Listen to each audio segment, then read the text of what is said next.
Sir, माननीय मुख्यमंत्री जो बिहार के नीतीश कुमार जी हैं, उनके द्वारा सदन में अमर्यादित भाषा कहा जाए, महिलाओं पर टिप्पणी कर बैठते हैं। वो वैसे तो कहते हैं कि जानकारी हम दे रहे थे जनसंख्या नियंत्रण को लेकर, लेकिन वो अपना वो कहते हैं कि आपा खो जाते हैं, ऐसा आरोप लगाया है भाजपा ने। तो क्या कुछ कहना चाहेंगे सर?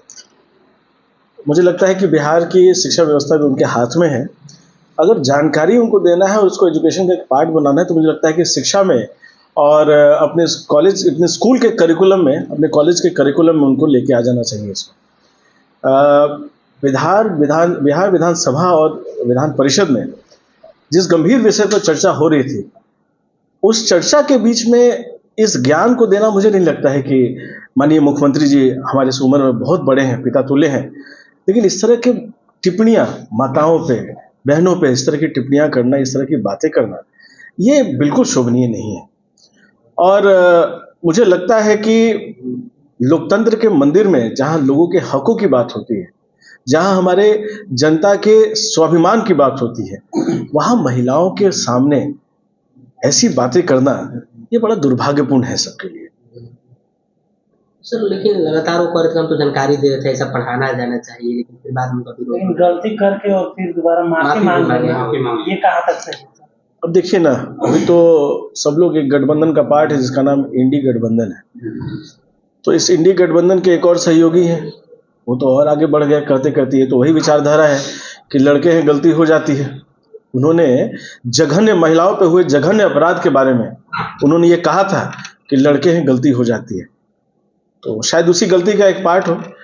मुझे तो लगता है कि भारतीय जनता पार्टी ने उनका विरोध नहीं किया रहता है, हर तरफ इसकी चर्चा अगर नहीं हुई रहती, तो मुझे नहीं लगता है कि उनको कोई मतलब ही था इस पे वो शोक व्यक्त करते, या अपनी निंदा आज वो खुद कर रहे हैं। चलिए, कम से कम इतना तो माना। लेकिन मुझे लगता है कि अगर इसकी इतनी बड़ी रिस्पॉन्सिबिलिटी ले रहे हैं, और उन्होंने भी शुरुआत किया जब हमारे साथ में थे, जब बीजेपी के साथ में थे, जब एनडीए के साथ जदयू हुआ करता था, उस समय महिलाओं के विकास के लिए ही काम हुआ। चाहे साइकिल योजना, चाहे रोजगार योजना, चाहे आप पोशाक योजना, जो ये शुरू हुआ, उसके बाद हम लोगों ने जब बाल विवाह, महिलाओं के सशक्तिकरण के लिए जो ये सारे काम हम लोगों ने शुरू किए, उस समय तो सब कुछ हम लोग महिलाओं के लिए ही कर रहे थे।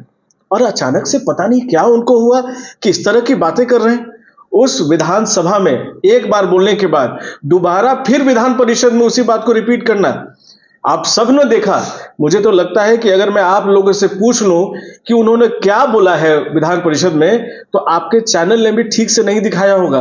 कुछ लोगों ने उनकी बातों को टू टा जो होता है एस्ट्रिक्स हैश करके कि सब लोग सुने नहीं, वो आप लोगों ने वैसा करके चलाया है। मैं आप लोग को इसके लिए बहुत बहुत पूरी मीडिया टीम को, पूरे प्रेस के साथियों को मैं हाथ जोड़ के उनको मैं धन्यवाद देता हूं कि उस पूरी बात को दिखाया नहीं गया। उसमें बात आती है जहां एजुकेशन की, तो आप शिक्षा मंत्री आपके अंदर के हैं, लेकिन वो तो रामचरितमानस पर पाठ दे रहे हैं। थोड़ा सा फ्रस्ट्रेट टाइप के दिख रहे हैं नीतीश कुमार जी। मुझे लगता है कि पिछले 2-3 महीने से कंफर्ट फील नहीं कर पा रहे हैं। इसमें कुछ ये उनके चॉइस खुद के हैं। जब भारतीय जनता पार्टी के साथ सरकार में थे, एक विचारधारा पे काम होता था। वो विचारधारा थी बिहार के विकास की विचारधारा।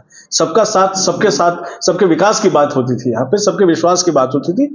और बिहार में नीतीश कुमार जी की जो जदयू पार्टी थी, वो न्याय के साथ विकास की बात करती थी। अब तो ये सब कुछ खत्म हो गया ना। जो पार्टी जिसके विरोध में बन के आई थी, वो पार्टी आज उसके साथ में खड़ी है, सत्ता चला रही है। अपने मन से कुछ काम हो नहीं पा रहा है। अपना जो अपराध है, खास करके महिलाओं को लेकर जो अपराध है, बिहार में आज चरण पर चल रहा है उसमें। तो फतेह बहादुर जी ने जो सुर्खियां बटोरी अनाप शनाप बोल कर गए, तो ऐसा तो नहीं है कि उससे भी थोड़ा सा हाईलाइटेड होने के लिए नीतीश जी भी ये यूएसपी चल रहा है, यूएसपी चल रहा है। जिसको जो नहीं बोलना है ये वही बोलेंगे। जैसे माननीय मुख्यमंत्री जी सदन में पढ़ाई पढ़ा रहे हैं, शिक्षा मंत्री जी जिनको पढ़ाई पढ़ाना है, करिकुलम पढ़ाना है, वो रामचरितमानस पर ज्ञान दे रहे हैं। विधायक जी को जो अपने क्षेत्र में, मुझे लगता है कि उनको भी बहुत सारा केस उस हो गया हाल फिलहाल में, वो देखना चाहिए और जनता का भला देखना चाहिए। तो वो माँ दुर्गा पे टिप्पणी कर रहे हैं वहां पे। जिसकी जानकारी नहीं है उस पर आदमी को चुप रहना चाहिए। परसों का दिन जो था, वो इस बिहार के लिए एक काले अक्षरों से इस अध्याय में लिखा जाएगा। मैंने देखा हमारी पार्टी की एक सम्मानित, हमारी बड़ी बहन, एक सम्मानित विधान पार्षद को हमने विधान परिषद से रो के निकलते हुए देखा है। ये उनके आंसू जो है, ये बिहार की एक एक माँ, एक एक बहन की आंसू थी। और आप निश्चिंत रहिए, और मैं आपके चैनलों के माध्यम से मैं ये दावा करता हूं और आपको वादा करता हूं कि इस आंसुओं के तालाब में, इस आंसुओं के बाढ़ में नीतीश कुमार जी बह जाएंगे, खत्म हो जाएगी ये सरकार। टीआरपी पाने के लिए क्या वो लोग कर रहे हैं, या जो भी बात अपना नीतीश जी की बात को मैं टीआरपी के लिए नहीं कहूंगा, वो होता है संगत का असर। लेकिन बाकी जो लोग हैं, उन लोगों की तो मंशा यही है, कुछ भी बोल देना है, और एक नैरेटिव ये सेट होता है। जैसे चुनाव आता है, वैसे उनको पता है कि विकास के मुद्दे पर तो हम जीतेंगे नहीं, चाहे फतेह बहादुर जी हो, चाहे अपने चंद्रशेखर जी हो, माननीय मंत्री वो हो, उनको पता है विकास के मुद्दे पर तो जीतेंगे नहीं चुनाव। तो इसी तरीके से जो पहले के दशकों में भूरे बाल साफ करो से शुरू हुआ, ये अगड़ा पिछड़ा की राजनीति फिर से शुरू हो गई। लेकिन आज बिहार में और इस देश में जो सबसे बड़ा धर्म जो है वो एक विकास बन के निकला है। जो सबसे बड़ा हमारा समाज है, वो रोटी कैसे मिले हर घर को, उसकी चिंता आज सब लोग कर रहे डिप्टी हैं। सीएम जो है वो सफाई दे रहे हैं नीतीश कुमार के बयान को लेकर के, उनके बारे में क्या कुछ कहना चाहेंगे? लाचार हैं, वो भी क्या कर सकते हैं। डिप्टी सीएम साहब को अब तो बगल में बैठे हुए थे, लेकिन मुझे लगता है कि डिप्टी सीएम साहब को ये बात उनके सदन में, जितनी विधान परिषद, जितनी विधानसभा में उनकी महिला सदस्य जो सर झुका के बैठी थी, एक बार उनकी सभा जरूर बुलानी चाहिए, एक बार महिला विधानमंडल दल का बैठक जरूर बुलाना चाहिए और उनसे पूछना चाहिए कि क्या आपने सही में सीखा है या आपको इस पर खेद व्यक्त करना चाहिए। एक बार अपने अंतरात्मा को, राजनीति अंतरात्मा को कभी मार के आगे नहीं बढ़ सकती। हालांकि चुनाव नजदीक आ रहा है, शायद इसकी वजह से कानून फानून में जो भी 1,20,000 जो नौकरी दिया उन्होंने, एक बड़ा अच्छा कदम है। इसके लिए थोड़ा सा चर्चा हो रहा है। बिल्कुल बिल्कुल, ये होना भी चाहिए। रोजगार हमारी सरकार का, सरकार कोई भी रहे, युवाओं की चिंता करना वो सरकार का काम है। लेकिन जो पहले कैबिनेट के बैठक में जो पहली कलम से जो हस्ताक्षर होकर 10 लाख नौकरियां आनी थी, वो अभी बाकी हैं। इतनी जल्दी, और उनका ही बयान है, माननीय उप मुख्यमंत्री जी का ही बयान है कि इतनी जल्दी थोड़ी ना कुछ हो जाता है।